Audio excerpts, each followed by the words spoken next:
नमस्कार साथियों, स्वागत है आपका ज्ञानार्पण परिवार में। तो हमारी जो सीटेट की श्रृंखला चल रही थी, उसी श्रृंखला को हम लोग आगे बढ़ाते हुए जो हमारा पार्ट 3 हम लोग लेकर आए हैं। तो आप लोग हमारे साथ जुड़े रहें। हम लोग आपको अच्छी क्वेश्चनों की श्रृंखला आपको लेकर आ रहे हैं। तो आप हमारे परिवार को भी बढ़ाते रहें, कमेंट और शेयर लगातार करते रहें। उम्मीद करता हूँ आपको हमारी जो अभी तक की 2 श्रृंखलाएँ जो आपके सामने आई हैं, अच्छे क्वेश्चन लगे होंगे। तो आप लोग कमेंट के माध्यम से बता दिया करें। आज तो आप लोग कमेंट कम करते हैं। तो चलिए साथियों, हम लोग आगे बढ़ते हैं। पहला क्वेश्चन जो हमारा है कि जब पीपल का पौधा बड़ा होता है तो वह बड़ा पीपल बनता है। क्या बनता है? बड़ा पीपल बनता है। कि यह विचार विकास का प्रतिनिधित्व करता है। विकास का प्रतिनिधित्व का मतलब कि कौन से विकास का सिद्धांत बताता है, या किस विकास के सिद्धांत की ओर यह सिद्धांत दृष्टित करता है या इंगित करता है। तो हम लोगों ने विकास के सिद्धांतों में पढ़ा था, एक सिद्धांत पढ़ा था विकास निरंतरता का सिद्धांत। इसी सिद्धांत का अन्य नाम है विकास सततता का सिद्धांत। तो विकास निरंतरता का सिद्धांत यह कहता है कि विकास निरंतर चलने वाली प्रक्रिया है, अर्थात जब जन्म से लेकर लगातार जब तक मृत्यु नहीं हो जाती है तब तक चलने वाली प्रक्रिया क्या कहलाती है? विकास कहलाती है। जब हमारी हाइट बड़ी होती है तो हमारे अंदर क्या आती है? परिपक्वता आती है। तो वही बात यहाँ पर कह रहा है कि जब पीपल का पौधा बड़ा होता है तो वो बड़ा पीपल कहलाता है, अर्थात पीपल कैसा हो गया? परिपक्व पीपल हो गया है। तो विकास कैसी चलने वाली प्रक्रिया है? विकास निरंतर चलने वाली प्रक्रिया है। तो इसका सिद्धांत क्या रहेगा? वी नंबर रहेगा कि विकास निरंतरता का सिद्धांत इसका आंसर रहेगा। अगला क्वेश्चन की तरफ हम लोग बढ़ते हैं। Question number 2। और क्वेश्चन नंबर 2 यह कह रहा है कि नीचे 2 कथन दिए गए हैं, एक को अभिकथन ए के रूप में और दूसरे को तर्क आर के रूप में अंकित किया गया है। आपको यह देखना है कि ए सही है या आर सही है, या कौन सा वाला कथन किसकी व्याख्या करता है, या ए और आर दोनों सही हैं या सिर्फ एक ही सही है। इनके बारे में हम लोगों को जानना है। तो आइए हम लोग पहले अभिकथन देखते हैं, फिर हम लोग तर्क की तरफ बढ़ते हैं। तो ये देखते हैं कि कौन सी बात सही है और कौन सी बात गलत है। यदि दोनों बातें सही हैं तो कौन से वाला कथन या तर्क किसकी व्याख्या सही करता है या व्याख्या सही नहीं करता है। तो इसकी तरफ हम लोग आगे बढ़ते हैं। तो अभिकथन कह रहा है कि अभिकथन ए कह रहा है कि भाषा विकास संचार आकस्मिक का मतलब अचानक और प्रारंभिक साक्षरता सुनने समझने मौखिक बोलने के कौशल और लेखन के कौशल पर आधारित है। भाई कौशल हमारे कितने हैं? 4 कौशल हैं। कौन कौन सा है? सुनना, बोलना, पढ़ना और लिखना, जिन्हें हम लोग एक सांकेतिक भाषा में एल, एस, आर और डब्ल्यू बोलते हैं। क्या बोलते हैं? एल, एस, आर और क्या बोलेंगे? डब्ल्यू बोलेंगे। तो सांकेतिक भाषा में हम लोग क्या बोलते हैं? एल, एस, आर, डब्ल्यू बोलते हैं। तो पहला हमारा क्या रहेगा? सुनना रहेगा, दूसरा बोलना, तीसरा पढ़ना और लिखना। तो पढ़ना और लिखना समझने के लिए इन्होंने कहा कि ये क्या आपके भाषा विकास का संचार है। बिल्कुल सही बात है। भाषा विकास हमारा किस रूप में होता है? पढ़ने, बोलने, सुनने, बोलने, पढ़ने और लिखने के रूप में होता है। ये 4 हमारे आधारभूत कौशल हैं। और शैशवावस्था में यही बताया गया कि 4 वर्ष की उम्र में बालक के इन भाषाई कौशलों की क्या हो जाती है? उसके अंदर आ जाते हैं। इनके बारे में उन्हें भाषाई समझ आ जाती है बच्चे को। तो ये वाला कथन क्या हो जाएगा? आपका सही कथन हो जाएगा। अब तर्क क्या कह रहा है कि नैतिक विकास सही और गलत की भावना को दर्शाता है। बिल्कुल सही बात है कि जब कोहल वर्ग का नैतिक विकास का सिद्धांत पढ़ा था तो शिक्षा से आधारित है, और वहाँ पर नैतिक विकास का मतलब क्या होता है कि जब बालक तर्कना के आधार पर सही और गलत के अंतर को समझने लगता है, हम लोग उसे क्या कहते हैं? नैतिक विकास कहते हैं। बिल्कुल बात सही है कि भावना को दर्शाता है। इसमें नैतिक व्यवहार और तर्क भी शामिल है। यही बात तो हम लोगों ने जानी थी कि नैतिक विकास से तात्पर्य है कि जब बालक अपनी तर्कना के आधार पर सही और गलत के तथ्यों में अंतर को समझने लगता है, उसे हम लोग नैतिक विकास कहते हैं। कथन आपका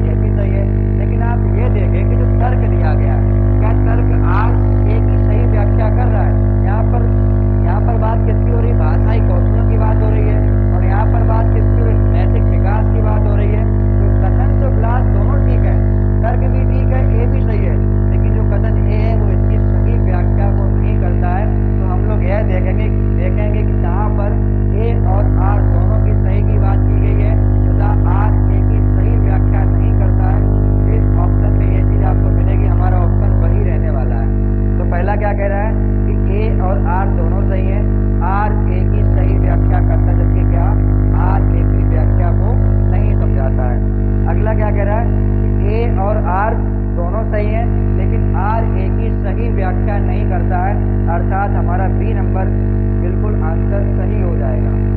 आगे हम लोग बढ़ते हैं।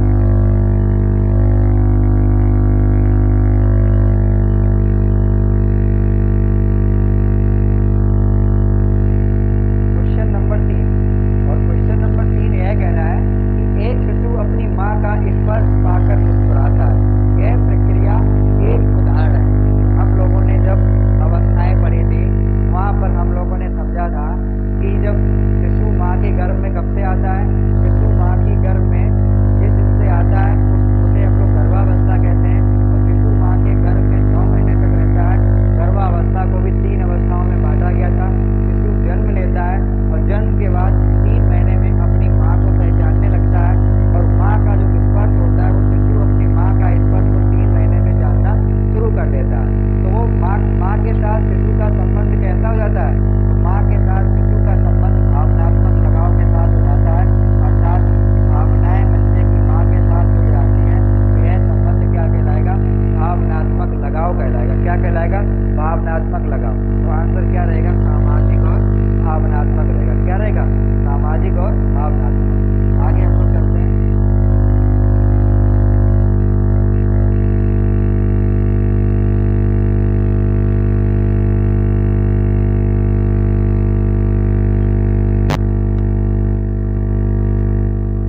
क्वेश्चन नंबर 4 है कि मानव विकास आजीवन चलता है। मतलब आजीवन का मतलब निरंतर चलने वाली प्रक्रिया है। जब तक व्यक्ति की मृत्यु नहीं होती तब तक उसका विकास चलता ही रहता है। यद्यपि दो व्यक्ति समान नहीं होते। सही बात है कि दो व्यक्ति समान नहीं होते हैं, अर्थात कैसा सिद्धांत है, व्यक्तिगतता का सिद्धांत। उनमें क्या पाई जाती है, वैयक्तिक विभिन्नता पाई जाती है। आगे देखते हैं। किंतु सभी सामान्य बालकों में विकास का क्रम एक सा रहता है। मतलब दो व्यक्ति क्या नहीं होते, एक समान नहीं होते हैं, लेकिन उनका विकास कैसा होता है, वो एक समान रहता है। तो हम लोगों ने एक सिद्धांत पढ़ा था, उस सिद्धांत का नाम था समान प्रतिमान का नियम था। और समान प्रतिमान का नियम यह कहता है कि किसी भी बच्चे का विकास भाषा संस्कृति के आधार पर बदला नहीं जा सकता है। वह नियम क्या था, समान प्रतिमान का नियम था, अर्थात उनका विकास का क्रम कैसा था, एक सा रहता है। चाहे उनकी भाषा बदली जाए, चाहे उनका समाज बदला जाए, चाहे उनका वातावरण बदला जाए, तो दोनों व्यक्तियों का जो भाषा का क्रम एक, विकास का क्रम एक ही रहेगा। फिर शैशवावस्था के बाद बाल्यावस्था इस समाज, इस वातावरण, इस देश में आती है। चाहे आप किसी भी देश, किसी भी समाज, किसी भी भाषा को बदल दें, तो शैशवावस्था के बाद क्या आएगी, आपकी बाल्यावस्था ही आएगी। जबकि दोनों में सीखने की क्षमताएं अलग अलग होगी, उनकी जो प्रक्रिया वो निरंतर चलने वाली प्रक्रिया रहेगी, लेकिन जो क्रम है वो कैसा रहेगा, दोनों का क्रम एक समान रहेगा। कि शैशवावस्था के बाद बाल्यावस्था यहाँ आती है और बाल्यावस्था के बाद किशोरावस्था यहाँ आती है। तो चाहे किसी भी आप संस्कृति में चले जाएंगे, विकास का क्रम क्या रहेगा, यही क्रम रहेगा। तो इसका जो आंसर रहेगा वो क्या रहेगा, इसका आंसर रहेगा समान प्रतिरूप का सिद्धांत। इसे ही हम लोग बोलते हैं समान प्रतिमान का सिद्धांत बोलते हैं। तो इसका आंसर क्या रहेगा, सी नंबर इसका आंसर सही रहेगा। उम्मीद करते हैं आपने ऑफलाइन में यह क्वेश्चन पढ़ा होगा कि समान प्रतिमान का एक सिद्धांत हम लोगों ने पढ़ा था। किसी भी व्यक्ति का विकास उसके प्रतिमान के आधार पर होता है, अर्थात भाषा संस्कृति वातावरण को बदलने पर उसके विकास पर कोई फर्क नहीं पड़ता है। तो इसका आंसर क्या रहेगा सही, इसका आंसर सी नंबर सही रहेगा।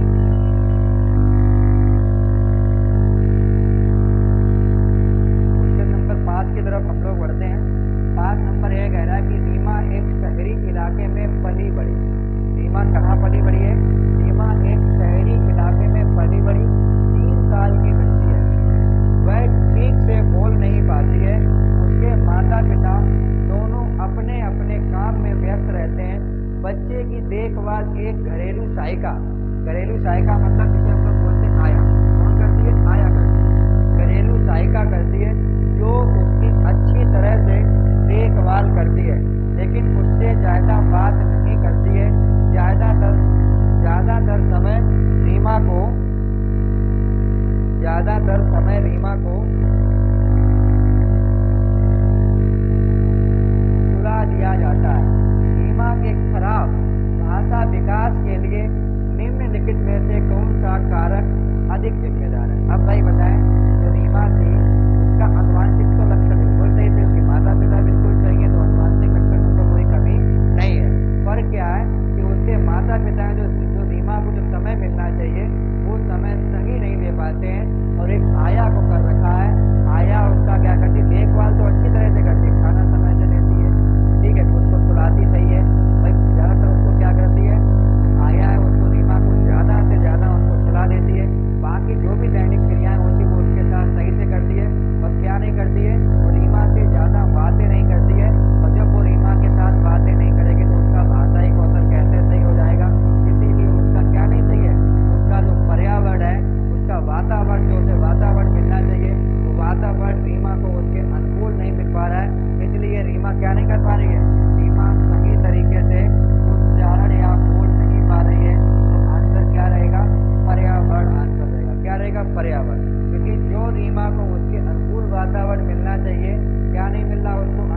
वातावरण नहीं मिल पा रहा है कि माँ और पिता किसमें व्यस्त है, काम में व्यस्त है, और जिसको उसकी देखभाल के लिए रखा गया वो व्यक्ति क्या कर रहा है, ज़्यादातर उसको सुलाने में ही व्यस्त रहता है।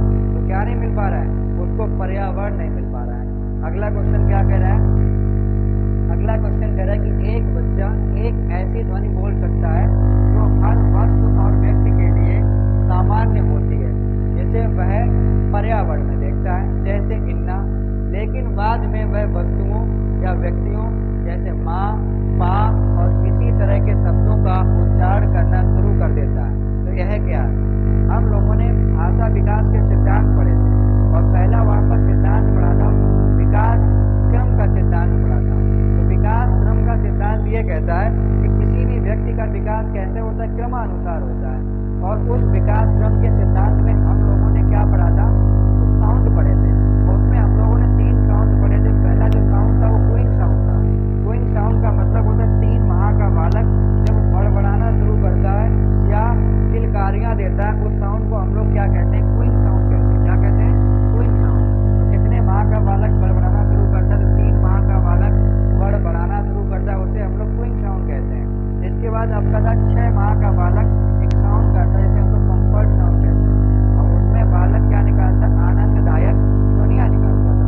इसके बाद 8 माह का बालक एक पब्लिक साउंड करता था, इसमें वो ध्वनियाँ निकालता था, माँ, पा, दा ध्वनियाँ निकालता था। यहाँ पर भी क्या कह रहा है कि वो कैसी ध्वनियाँ निकाल रहा है, माँ, पा, दा ध्वनियाँ निकाल रहा है।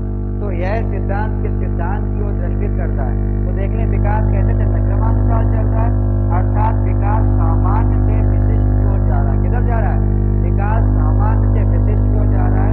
कि पहले बालक सामान्य क्रियाएं करता है, बड़बड़ाना शुरू करता है, फिर बालक आनंददायक ध्वनियाँ निकालता है, फिर क्या करता है, माँ, पा, दा आदि ध्वनियों को निकालता है। फिर 10 माह का बालक पहला शब्द बोलता है, 13 से 14 माह का बालक पहला सार्थक शब्द बोलता है, 20 माह का बालक एक वाक्य बोलना शुरू करता है, 3 माह का बालक 5 से 7 वाक्य बोल ले, 3 साल का बालक 5 से 7 वाक्य बोलना शुरू कर देता है, 4 साल का बालक रेखाएं बनाना शुरू कर देता है, 5 साल का बालक या 6 साल का बालक 1 से 20 गिनती सीख जाता है और व्याकरण की दृष्टि से शुद्ध वाक्य बोलने लगता है। तो यह सिद्धांत क्या कहलाएगा, सामान्य से विशिष्ट की ओर सिद्धांत कहलाएगा। क्या कहलाएगा, सामान्य से विशिष्ट की ओर यह सिद्धांत कहलाएगा। तो हम लोग ऑप्शन में देखते हैं कि कहाँ पर सामान्य से विशिष्ट की ओर सिद्धांत है। तो डी ऑप्शन हमारा क्या कह रहा है, सामान्य से विशिष्ट की ओर। तो इसका आंसर क्या रहेगा, सामान्य से विशिष्ट की ओर इसका आंसर रहेगा। क्वेश्चन नंबर 18 देखें, ऊंचाई और वजन के मामले में क्रिया की वृद्धि और विकास दर उच्च है। मतलब क्या है कि ऊंचाई और वजन के मामले में क्रिया की क्या वृद्धि और विकास उच्च है, लेकिन उसकी मानसिक और सामाजिक विकास की गति समान नहीं। क्या नहीं है, मानसिक और सामाजिक विकास की गति समान नहीं है। निम्न में से कौन सा विकास का सिद्धांत सही रहेगा, तो हम लोगों ने एक सिद्धांत पढ़ा था, वैयक्तिक विभिन्नता का सिद्धांत या व्यक्तिगतता का सिद्धांत या व्यक्तिगत भिन्नता का सिद्धांत। व्यक्तिगत भिन्नता का सिद्धांत ये कहता है कि विकास की दर परस्पर क्या नहीं होती है, एक समान नहीं होती है। तो कौन सा सिद्धांत रहेगा यहाँ पर, व्यक्तिगत भिन्नता का सिद्धांत रहेगा।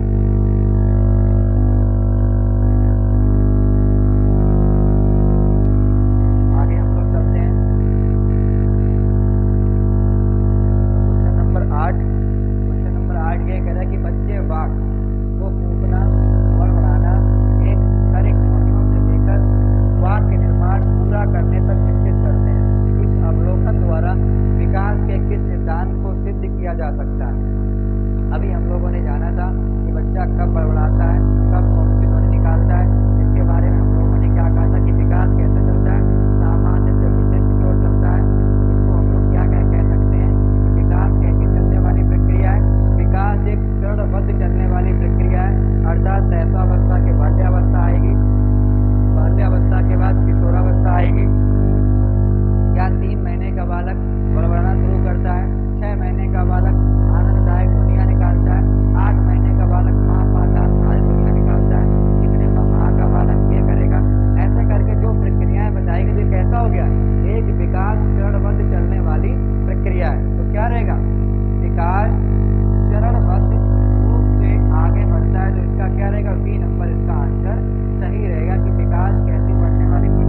सिद्धांत क्या रहेगा, मस्तकोन्मुखी और समीपा मतलब इस पास निकट से दूर की ओर, तो क्या रहेगा, सिर से पैर की ओर। दूर की बात हो नहीं रही है, केंद्र से प्रतिकूल कौन सा दूसरा वाला था, जिसे हम लोग क्या बोलते थे, प्रेक्षुमा डिस्टॉल बोलते थे। अर्थात पहले रीढ़ की हड्डी का विकास होता है, रीढ़ की हड्डी के बाद उसके पास वाले अंगों का विकास होता है। यहाँ पर कहलाएगा केंद्र से पैर की ओर। केंद्र से पैर की ओर का मतलब क्या होता है कि सबसे पहले सर का विकास होता है, फिर सर के पास वालों का अंगों का विकास होता है, सबसे बाद पैरों की उंगलियों का विकास होता है। तो क्या हो जाएगा, सिर से पैर की ओर विकास का सिद्धांत रहेगा। तो इसका ऑप्शन क्या रहेगा, मस्तकोन्मुखी सिद्धांत और समीपा विमुख सिद्धांत। आगे हम लोग चलते हैं।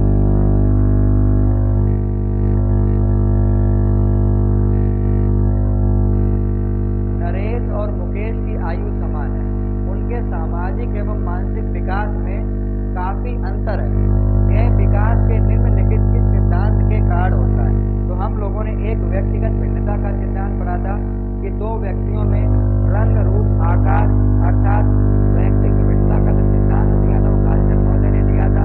और उन्होंने दो जुड़वा बच्चों पर अध्ययन किया था। उनका मानना था कि दो जुड़वा बच्चों में कभी भी बुद्धि में क्या नहीं हो सकता, समान नहीं हो सकता, अर्थात उनमें कुछ ना कुछ अंतर पाया जाता है।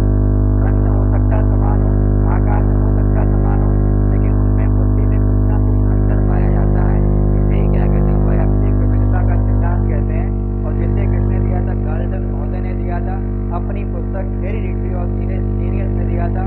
जिन्होंने तो जुड़वा बच्चों पर अध्ययन करके यह निष्कर्ष निकाला था कि विकास की प्रक्रिया में दो बच्चों में बुद्धि में कभी क्या नहीं हो सकते, समान नहीं हो सकते, जिन्हें हम लोग क्या कहते हैं, व्यक्तिगत भिन्नता का सिद्धांत कहते हैं। आगे हम लोग बढ़ते हैं।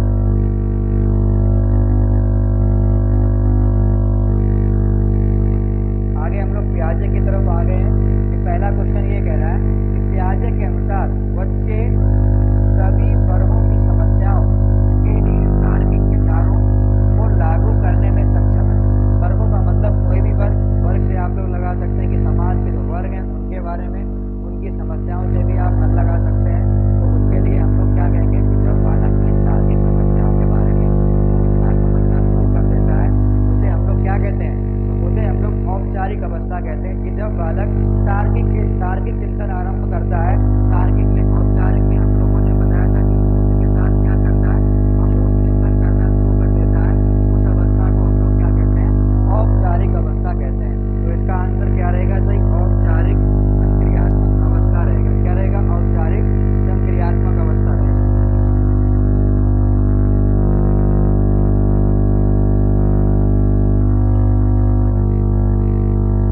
क्वेश्चन नंबर 5वां, जो मूल कक्षा 5 में पढ़ रही है वह विभिन्न श्रेणियों में विभिन्न प्रकार के त्रिभुजों को वर्गीकृत कर सकती है।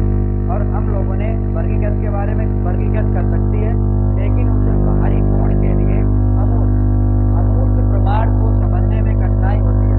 अमूर्त मतलब कि औपचारिक चिंतन नहीं कर पाती है, बाकी वो चिंतन कर लेती है। कौन सा चिंतन कर लेती है, कि वर्गीकृत कर लेती है। वर्गीकरण हम लोगों ने कहाँ पर पढ़ा था, मूर्त संक्रियात्मक अवस्था में बालक वर्गीकरण करना प्रारंभ कर देता है। अर्थात वो मूर्त रूप से चिंतन तो करता है, जो वस्तुएं उसके सामने प्रत्यक्ष रूप से होती हैं उनके बारे में तो चिंतन करता है, बाकी चीजों के बारे में क्या नहीं कर पाता है, चिंतन नहीं कर पाता है। तो यह अवस्था कौन सी रहेगी, मूर्त संक्रियात्मक अवस्था रहेगी। बालक क्या नहीं कर पाता है, अमूर्त का प्रमाण नहीं कर पाता है, अर्थात वो औपचारिक के बारे में नहीं जानता है, मूर्त चीजों के बारे में जानता है। और मूर्त संक्रियात्मक अवस्था में बताया गया भी है कि जो आपकी 7 से 11 वर्ष की आयु होती है, वहाँ पर बालक तार्किक रूप से चिंतन करना आरंभ कर देता है। मूर्त रूप से मतलब कौन सा चिंतन आरंभ करता है, तार्किक रूप में। और तार्किक में जो आरंभ करता है वो सिर्फ मूर्त रूप में करता है, जो वस्तुएं उसके सामने प्रत्यक्ष रूप से होती हैं उनके बारे में तो चिंतन करता है, बाकी के बारे में वो चिंतन नहीं कर पाता है। तो इसका आंसर क्या रहेगा, मूर्त संक्रियात्मक अवस्था रहेगा। आगे हम लोग चलते हैं।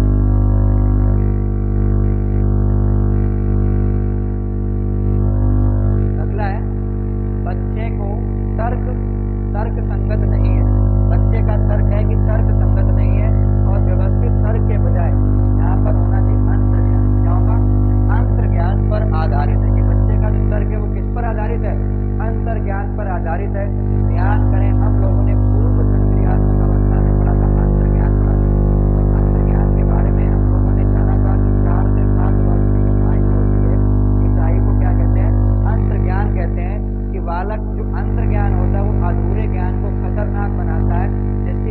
क्या आता है, जिसकी वजह से आप में जीववाद आता है।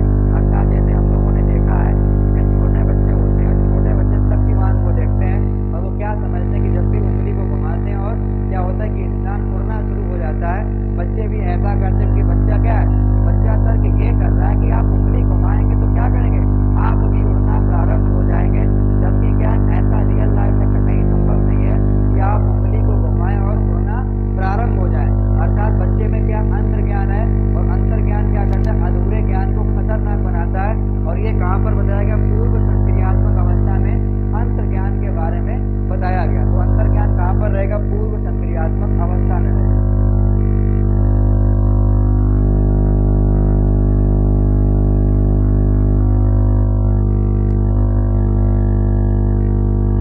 क्वेश्चन नंबर अगला कह रहा है 14 कि क्या होता है जब किसी बच्चे की स्कीमा अधिकांश नई जानकारी को आत्मसात कर लेता है। आत्मसात का मतलब जब पूर्व ज्ञान को नए ज्ञान के साथ जोड़ा जाए उसे हम लोग क्या कहते हैं, आत्मसात कहते हैं। और आत्मसात का मतलब होता है कि जब बच्चा अपने ज्ञान का अनुकूलन करता है, वो अनुकूलन दो तरह से कर सकता है, या तो समावेशन के द्वारा या समायोजन के द्वारा। आत्मसात को ही हम लोग क्या कहते हैं, समायोजन। आत्मसात को हम लोग क्या कहते हैं, समावेशन कहते हैं। और समायोजन आपका क्या होता है कि जब पूर्व ज्ञान में संशोधन करके नए ज्ञान के साथ जोड़ा जाए उसे हम लोग क्या कहते हैं, समायोजन। क्योंकि यहाँ पर कहा क्या गया, यहाँ पर कहा गया कि क्या होता है जब किसी बच्चे का स्कीमा अधिकांश नई जानकारी को आत्मसात कर लेता है, मतलब पूर्व ज्ञान को नए ज्ञान के साथ जोड़ दिया गया, वो क्या कहलाएगा।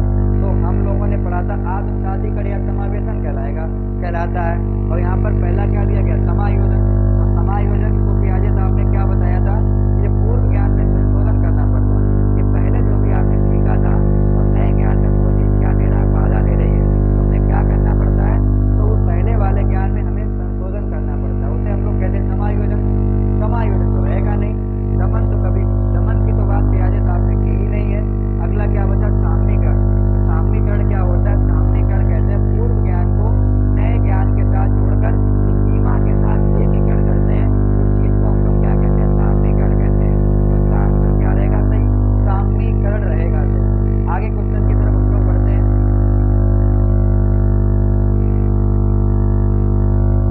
अगला क्वेश्चन कह रहा है कि पूर्व बाल्यावस्था के दौरान अपने तथा दूसरों के नजरिए में फर्क करने में अयोग्यता को क्या दर्शाता है। तो पूर्व बाल्यावस्था के अनुसार यदि पियाजे की उम्र, जो पियाजे की जो अवस्था देखी जाएगी तो कहाँ पर आएंगे, 2 से 7 वर्ष में आएंगे। और 2 से 7 वर्ष में अगर हम आएंगे तो अवस्था क्या रहेगी, पूर्व संक्रियात्मक अवस्था कौन सी रहेगी, पूर्व संक्रियात्मक अवस्था रहेगी। और पूर्व संक्रियात्मक अवस्था में हम लोगों ने एक परिचालन पढ़ा था। परिचालन में हम लोगों ने जाना था कि जब बालक दूसरों के दृष्टिकोण या नजरिया को नहीं समझ पाता है, उसे लगता है कि जो वह देख रहा वही सही है, केवल अथार्थ कहलाता था। इसे ही हम लोग अहम केंद्रता कहते थे और इस बात को हम लोग अहमवाद या आत्मवाद कहते थे। तो यहाँ पर जो आंसर रहेगा वो क्या रहेगा, अहम केंद्रता या अहम केंद्रवाद, कि जिसके कारण बालक दूसरों के दृष्टिकोण या नजरिया को नहीं समझ पाता है, बालक यथार्थ पर चलता है, उसे लगता है कि जो वह देख रहा वही सही है। तो क्या कहलाता है आपका, अहम केंद्रवाद कहलाता है। क्या कहलाता है, अहम केंद्रवाद कहलाता है।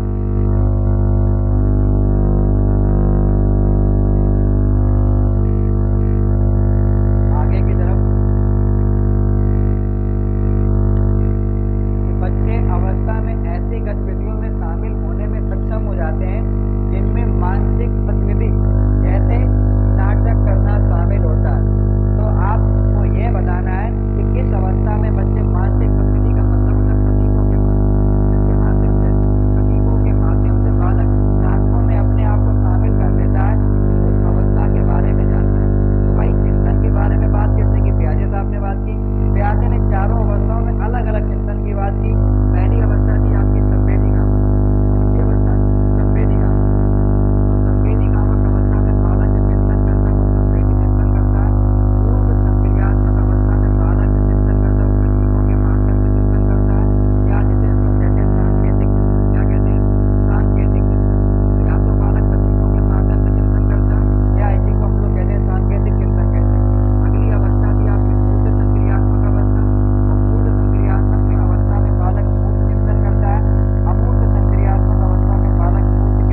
पहना था। ये वाक्य किस स्तर के संज्ञानात्मक विकास को दर्शाता है? एक बालक यह कह रहा है कि आप सभी ने देखा था कि मैंने एक सप्ताह 2 शर्टों को पहना। ठीक है, बात सही है, देखा।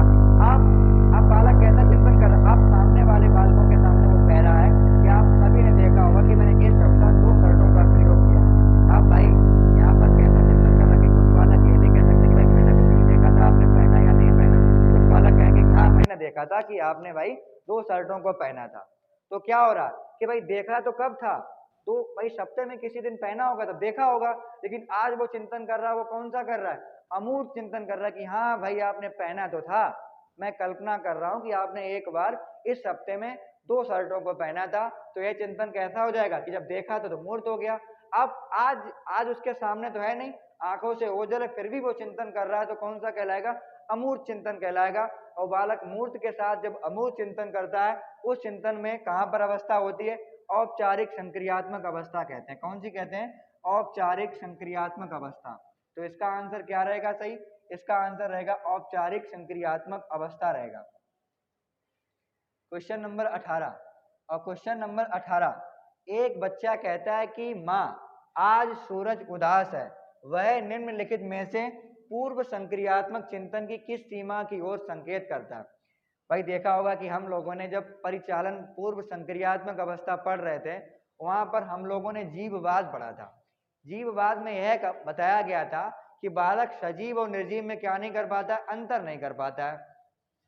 बालक कहता था कि माँ सूरज आज उदास है, जिसकी वजह से क्या है, धूप नहीं निकली है, और उसकी माँ ने क्या नहीं दिया, खाना नहीं दिया। ऐसे बालक देखा होगा कि आपने पूर्व संक्रियात्मक अवस्था मतलब 2 से 7 वर्ष के जो बालक होते हैं, वो छोटे बालक होते हैं, तो गुड़िया के साथ खेलते हैं। कभी कभी देखा होगा गुड़िया को वो खाना खिलाते हैं, नहलाते हैं, उन्हें क्या लगता है गुड़िया में भी क्या है, जीवन है।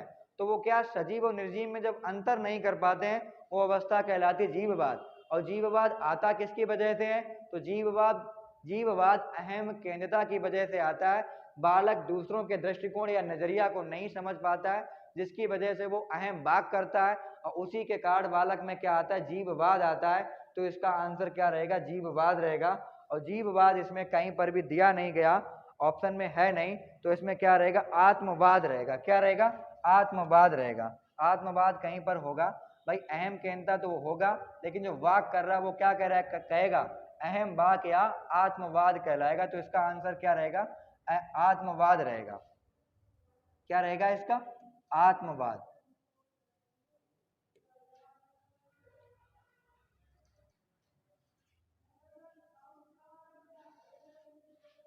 एक बच्चे को पता चलता है कि 4 पैर वाला जानवर जो कि हिनहिनाता है, वह उसके पूर्व विद्यमान स्कीमा के अनुसार कुत्ता नहीं हो सकता है। तब नई जानकारी को अपनी स्कीमा में दर्ज करने की प्रक्रिया को कहा जाता है। मतलब पहले बच्चे ने क्या जाना था कि हर 4 पैर वाला जानवर क्या होता है, कुत्ता होता है। लेकिन आगे क्या देखा कि हर 4 पैर वाला जानवर कुत्ता नहीं हो सकता है, वो 4 पैर वाला हिनहिनाने वाला घोड़ा भी हो सकता है। अर्थात पहले ज्ञान में हमें क्या करना है, संशोधन करना है। और ये चीज हमने अनुकूलन में 2 चीजें आती थी, समावेशन और समायोजन। समावेशन क्या कहता था कि पूर्व ज्ञान जो आपने पहले सीखा है, नई परिस्थिति में सेम टू सेम वैसा ही लगा दें, वो कहलाता है समावेशन कहलाता है। और जब पहले वाला ज्ञान नए ज्ञान में बाधा उत्पन्न करें, तो हमें पहले ज्ञान में कुछ संशोधन करना पड़ता है, वो कहलाता है समायोजन कहलाता है। बालक ने क्या किया, यहाँ पर संशोधन किया कि हर 4 पैर वाला जानवर क्या नहीं होता है, कुत्ता नहीं होता है, वो घोड़ा भी हो सकता है। अर्थात उसे क्या करना है, पहले वाले ज्ञान में अपने संशोधन करना है। तो इसका आंसर क्या हो जाएगा, समायोजन हो जाएगा। हम लोग देखते हैं समायोजन कहां पर है, तो इसका क्या हो जाएगा, समायोजन हो जाएगा। क्या हो जाएगा, समायोजन। आगे हम लोग चलते हैं। 20 नंबर कह रहा है कि निम्नलिखित में से कौन सी गतिविधि इस बात की पुष्टि करती है कि बच्चे कल्पना और रचनात्मकता का उपयोग करके सीख सकते हैं। कि निम्नलिखित में से कौन सी गतिविधि इस बात की पुष्टि करती है कि बच्चे कल्पना और रचनात्मकता का उपयोग करके सीखते हैं। अब आप देखें कि वाइगोत्स्की का एक सिद्धांत था, सामाजिक सांस्कृतिक का सिद्धांत। उन्होंने अपने सिद्धांत में भाषा और खेल को प्रमुखता के साथ माना है। तो इसका आंसर क्या रहेगा, खेल। उनका मानना था कि खेल किसी भी वस्तु को उसके कार्य से अलग कर देते हैं। किनका मानना था, वाइगोस्की का मानना था। तो खेल में बच्चा क्या करता है, कल्पना भी करता है और रचनात्मकता दिखाता है, अर्थात इसका आंसर क्या रहेगा, सही खेल इसका आंसर सही रहेगा। अगला देखें, निम्नलिखित में से कौन सा कथन बच्चे के बारे में सही है। अब बच्चे के बारे में कथन आप सही देखें, पहला ये कह रहा है कि बच्चे ज्ञान के निष्क्रिय प्राप्त करते हैं, जबकि यह कथन कतई नहीं कहता है। वाइगोस्की हो गए, जीन पियाजे हो गए, ब्रूनर साहब हो गए, उनका मानना था कि बच्चे ज्ञान के निर्माण में किसकी भूमिका निभाते हैं, सक्रिय भूमिका निभाते हैं। तो आंसर क्या होना चाहिए, सक्रिय होना चाहिए। तो यहाँ पर क्या दिया गया, निष्क्रिय दिया गया, तो ये तो कतई हो ही नहीं सकता है। बी नंबर क्या कह रहा है कि बच्चे पर्यावरण के सक्रिय खोजकर्ता होते हैं, बिल्कुल सही बात है, ब्रूनर का भी यही मानना है, पियाजे का भी यही मानना है, वाइगोस्की साहब का भी यही मानना है। अगला क्या कि बच्चे समस्या हल करने वाले होते हैं। भाई तीनों जितने भी संरचनावादी थे, सभी मनोवैज्ञानिकों ने यह माना कि बच्चे अपनी समस्या को हल करने वाले होते हैं, तो ये भी आपका सही रहेगा। अगला क्या कह रहा है कि बच्चे वैज्ञानिक जांचकर्ता होते हैं। भाई पियाजे साहब ये कहते हैं कि नन्हे बच्चे क्या होते हैं, वैज्ञानिक होते हैं, तो ये भी क्या रहेगा, सही रहेगा। आंसर हमारा क्या बनना, बी, सी और डी बन रहा है। तो हम देखेंगे कहां पर बी और सी और डी है, वही हमारा क्या रहेगा, सही रहेगा। तो देखते हैं बी सी डी कहां पर है। तो बी नंबर में देखें क्या मिल रहा है आपको, बी सी और डी मिल रहा है। तो क्या रहेगा इसका आंसर, बी सी और डी रहेगा। अगले क्वेश्चन देखें, पाठ्यचर्या और सह पाठ्यचर्या गतिविधियां परस्पर कैसी होती हैं कि एक पाठ्यचर्या आप कर रहे हैं और एक सह पाठ्यचर्या, तो ये दोनों क्या होती, पूरक। देखो पाठ्यचर्या कहां पर होती है, आपके क्लास में होती है, और सह पाठ्यचर्या क्या होती है, क्लास के बाहर जो गतिविधियां की जाती हैं उन गतिविधियों को हम लोग क्या कहते हैं, सह पाठ्यचर्या कहते हैं। पाठ्यचर्या का जो काम होता है हमारा क्या होता है, हमारी क्लास में, हमारी कक्षा में होता है, हमारे विद्यालय में होता है, और क्लास के बाहर जितनी भी गतिविधियां होती हैं, शिक्षा को लेकर जितनी भी गतिविधियां क्लास के बाहर कराई जाती हैं, जैसे आपको जो एक कोई प्रतियोगिता करवाई जाती है, उस प्रतियोगिता के माध्यम में आपको सिखाया जाता है, या कोई अपसारी चिंतन करवाया जाता है, या क्रिएटिविटी वाला रचनात्मक चिंतन के बारे में कोई प्रतियोगिता करवाई जाती है, और कैसी पाठ्यचर्या है, सब आपकी सह पाठ्यचर्याएं हैं। तो ये कब होता है, जब कक्षा के काम खत्म हो जाते हैं, उसके बाद जो भी काम करवाया जाता है उस पाठ्यचर्या को हम लोग क्या कहते हैं, सह पाठ्यचर्या कहते हैं। सह पाठ्यचर्या का मतलब पाठ्यचर्या के साथ चलने वाली जो प्रक्रिया होती है उस पाठ्यचर्या को हम सह पाठ्यचर्या कहते हैं। और ये पाठ्यचर्या कक्षा के बाहर की जाती है, तो ये एक दूसरे के क्या हो जाएंगी, ये एक दूसरे के पूरक गतिविधियां हो जाएंगी। कौन सी हो जाएंगी, पूरक गतिविधियां हो जाएंगी। कि पाठ्यचर्या के साथ साथ जो पाठ्यचर्या चलती है उसको हम लोग क्या कहते हैं, पूरक गतिविधियां कहते हैं।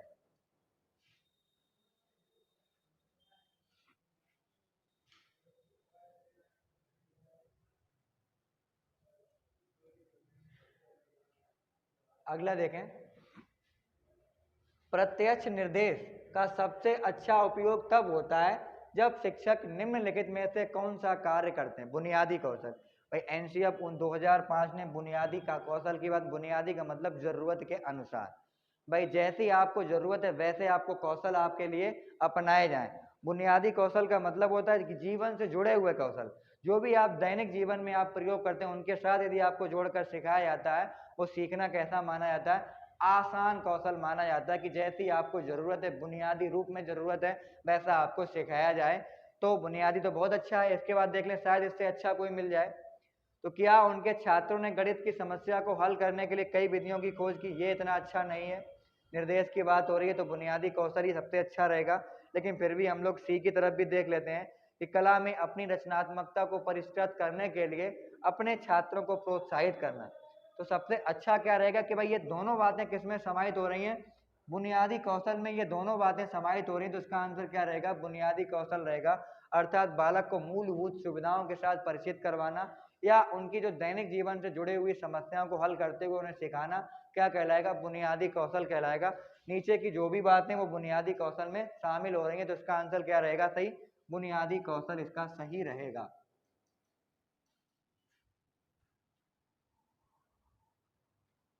आगे देखें, गहन अभ्यास को प्रदान करते हैं। आधिकारिक शिक्षण रणनीतियां इस बात से संबंधित है कि अच्छे शिक्षक को किस रूप, यहां पे होना चाहिए किस रूप, अच्छे शिक्षक को किस रूप में पहचानते हैं? पहचानिए कि निम्नलिखित में से कौन सा शिक्षक कक्षा में आधिकारिक तकनीकों का प्रदर्शन कर रहा है। तो देखें भाई कि कौन से शिक्षक की बात हो रही है कि आधिकारिक तकनीकों का वो प्रयोग कर रहा है। पहला कह रहा है कि जब रश्मि कमरे में प्रवेश करने पर अपनी सीट लेने में विफल हुई तो उसके शिक्षक ने उसे कक्षा के नियमों और परिणामों का स्मरण कराया।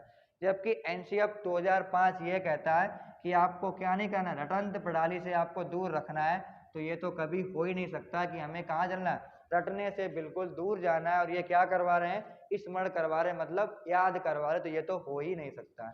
अगला देखें क्या कह रहा है कि कक्षा में एक शर्मीली नई छात्रा पूजा को उसके नए विद्यालय में पहले दिन शिक्षक द्वारा विद्यालय में अपने पूर्व अनुभवों के बारे में, तो क्या कह रहा था कि कक्षा में एक शर्मीली नई छात्रा पूजा को उसके नए विद्यालय में पहले दिन शिक्षक द्वारा विद्यालय में अपने पूर्व अनुभवों के बारे में भाषण देने के लिए मजबूर किया गया। पहली बात तो यह है कि प्राथमिक कक्षाओं में भाषण नहीं दिए जाते हैं। भाषण विधि लेक्चर मेथड विधि होती है जो शिक्षक केंद्रित विधि होती है।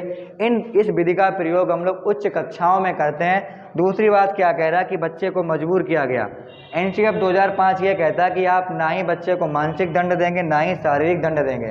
तो बच्चे को आप किसी भी हालत में क्या नहीं कर सकते, मजबूर नहीं कर सकते हैं। इसलिए बी भी आंसर नहीं होगा। सी नंबर क्या कह रहा है कि दिशा को उसके शिक्षक ने मध्यावकाश छोड़ने और अकेले अंदर खेलने की अनुमति दी थी क्योंकि उसका कोई मित्र नहीं था। यह भी नहीं हो सकता है। एक बार देख लें कि दिशा को उसके शिक्षक ने मध्यावकाश छोड़ने और अकेले अंदर खेलने की अनुमति नहीं दी क्योंकि उसका कोई मित्र नहीं था। बिल्कुल सही बात है कि जब बच्चे को आप अकेला खेलने की अनुमति दे देंगे तो वैसे भी तो उसका मित्र नहीं है, और जब वो अकेला खेलेगा तो क्या हो जाएगा, जब वो भाई अकेला खेलेगा तो बालक अपने वातावरण से दूर हो जाएगा और आगे चलकर उसे अकेला ही अच्छा लगेगा। तो इसीलिए अध्यापक ने यहाँ पर उसे अकेला खेलने के लिए नहीं दिया, वो बिल्कुल सही किया। क्योंकि जब वो स्कूल में रहेगा, बच्चों के साथ खेलेगा तो क्या बनेगा, उसका मित्र बनेगा। जबकि मित्र क्या होते हैं, ज्ञान में क्या देते हैं, सहायता देते हैं। भाई उसके साथ क्या कहते हैं कि भाई जो सीखा जाता है वो समाज के साथी या वयस्कों के साथ सीखा जाता है। तो आपको समाज के साथ क्या करनी, अंतःक्रिया करनी है। तो यहाँ पर किसकी बात हो रही, अंतःक्रिया की बात हो रही है। और जब बालक अकेला खेलेगा तो वहाँ पर अंतःक्रिया नहीं होगी। हमें बच्चों के बीच क्या करवानी है, अंतःक्रिया करवानी है। तो इसका आंसर क्या रहेगा, सही सी नंबर इसका आंसर सही रहेगा।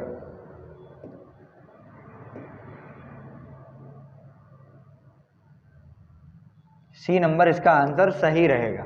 आगे हम लोग चलते हैं।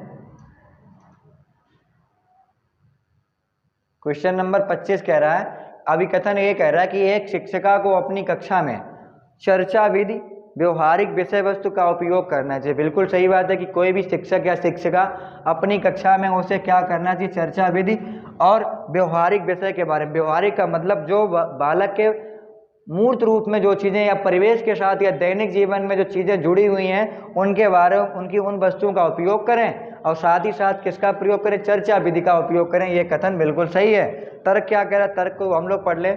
एक रचनावादी कक्षा में शिक्षार्थी स्वयं ज्ञान का निर्माण करते हैं। तो आप देख लें, संरचनावादी जितने भी हुए हैं उनका मानना यही था कि आप चर्चा विधि का प्रयोग करें, साथ ही साथ आप ऐसी वस्तुओं का प्रयोग करें जो उनके दैनिक जीवन से जुड़ी हुई हैं, जिससे वो देखेंगे।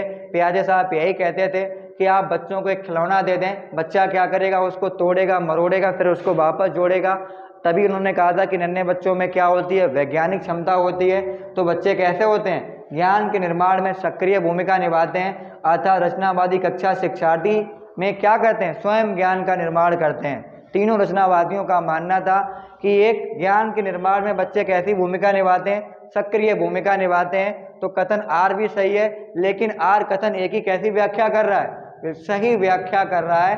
तो ए और आर दोनों सही हैं, लेकिन आर क्या कर रहा है, ए की सही व्याख्या कर रहा है। ये हमें कहाँ पे मिल रहा है, ए नंबर में मिल रहा है। ए और आर दोनों सही हैं, आर ए की सही व्याख्या करता है, अर्थात इसका आंसर क्या रहेगा, सही ए नंबर इसका आंसर सही रहेगा। अगला क्वेश्चन देखें। शालिनी अपने शिक्षार्थी को अवधारणाएं सीखने में रचनात्मकता प्रभावी बनाना चाहते हैं। इस स्थिति में शिक्षिका, रचनात्मकता का मतलब क्या है कि भाई संरचनावादी कौन कौन थे उनके बारे में आपको जानना। तीन ही थे, पियाजे थे, वाइगोत्स्की थे, ब्रूनर थे। इनके बारे में ध्यान रखते हुए आपको क्या निकालना है, आंसर निकालने हैं। तो हम लोग चलते हैं भाई, देखते हैं कैसे निकालेंगे।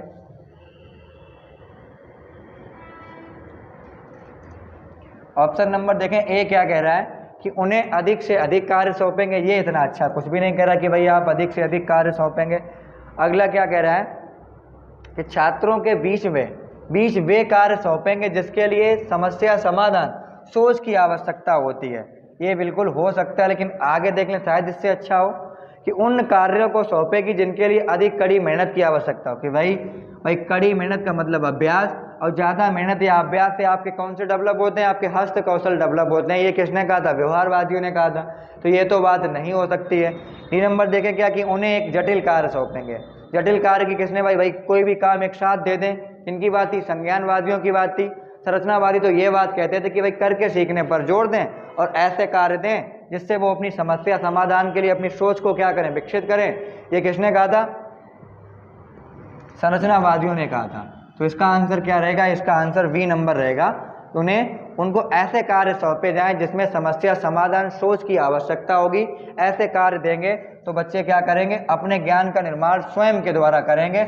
और सभी संरचनावादियों का यही मानना था कि ज्ञान के निर्माण में बच्चे क्या होते हैं, निर्माता होते हैं। ये ब्रूनर हो गए, चाहे वाइगोत्स्की हो गए, चाहे आपके पियाजे साहब हो गए, तीनों का मानना यही था कि ज्ञान के निर्माण में बच्चे किसकी भूमिका निभाते हैं, सक्रिय भूमिका निभाते हैं।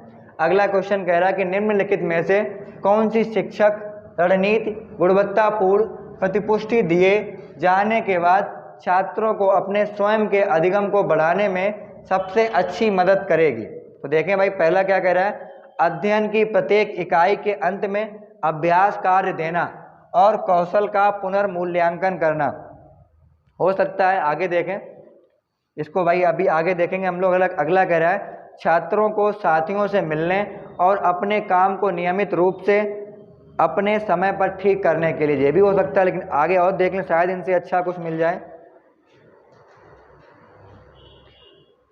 आगे क्या कह रहा है कि एक छात्र द्वारा की गई प्रगति का विवरण देते हुए माता पिता को एक पत्र घर भेजना। ये तो भाई आपका नहीं हो सकता कि भाई छात्र की आप प्रगति का विवरण करेंगे, उसके लिए आप उसके घर पर एक पत्र भेजेंगे माता पिता को बताना कि आपका बच्चा अच्छी प्रगति कर रहा है। ये कहीं पर भाई रचनावादी के बारे में बात नहीं हो रही है। अगला क्वेश्चन क्या कह रहा है, अगला भाई ऑप्शन देखें, डी नंबर कह रहा है कि छात्रों को उनके काम के बारे में शिक्षक के साथ बात करने का अवसर प्रदान करना। जबकि हमारा एनसीएफ 2005 क्या कहता है कि सभी बालकों को क्या दें, सभी बालकों को उनके अनुसार समय दिया जाए कि अपनी समस्या का क्या करें, समाधान करें। तो समस्या समाधान की प्रभावी रणनीति ये होती है, प्रत्येक बालक को अपनी बात कहने का अवसर दिया जाए जिससे वो अपनी शंकाओं का, जिज्ञासाओं का क्या कर सके, समाधान कर सके। तो इसका आंसर क्या रहेगा, सही, डी नंबर इसका आंसर सही रहेगा।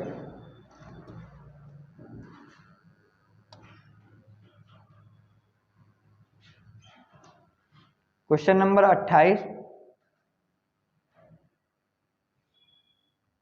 क्वेश्चन नंबर 28 कह रहा है कि निम्नलिखित में से कौन प्रभावी समस्या समाधान में बाधा डाल सकते हैं। मतलब आपको यह देखना कि समस्या समाधान में कौन कौन से तत्व बाधा डालते हैं। पहला क्या, कार्यात्मक स्थिति। भाई कार्यात्मक स्थिति ये कहती है कि सिर्फ काम किसके माध्यम से होता है, कि जैसी आपकी स्थिति होती है अगर उस स्थिति में है तो आप काम कर पाएंगे। तो ऐसी बात नहीं है भाई, यदि आप किसी स्थिति में काम करेंगे तो आप उसी के अनुसार करेंगे।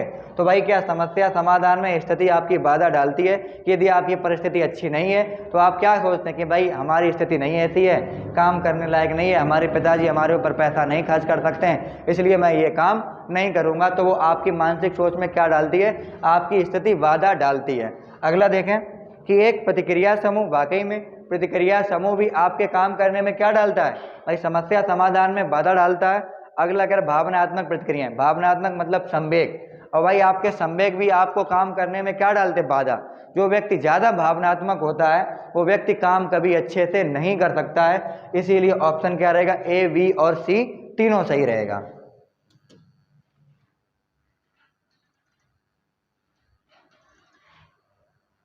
क्या रहेगा, ए, बी, सी तीनों। अगले क्वेश्चन की तरफ हम लोग चलते हैं, लास्ट क्वेश्चन शायद इस श्रृंखला का।